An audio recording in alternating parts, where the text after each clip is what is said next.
தங்கம், இப்பதான் நீ ஒரு விஷயம் தெளிவா புரிஞ்சுக்கணும். ஆமா, நீ இப்போ நின்னுட்டு இருக்கிற இடம் சாதாரணமான இடம் இல்ல. இது வரைக்கும் நீ கடந்து வந்த வழி சுலபமான பாதையும் இல்ல. அதனாலதான் இப்போ உனக்கு சில விஷயங்கள் ரொம்ப கஷ்டமா தோணுது. அதுக்கு அர்த்தம் நீ பொறுப்போட வளர்ந்துகிட்டு இருக்கிற அறிகுறிதான். நீ எல்லாருக்கும் புரியிற வழியில போகல.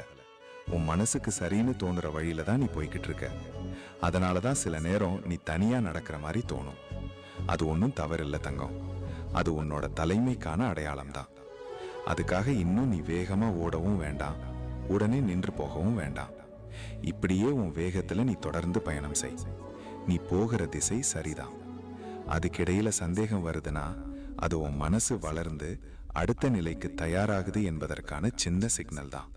அதனால நீ நிம்மதியா இரு தங்கம். உன் அப்பா உன்னை சரியான பாதையில தான் கூப்பிட்டு போறேன். ஓம் நம சிவாய.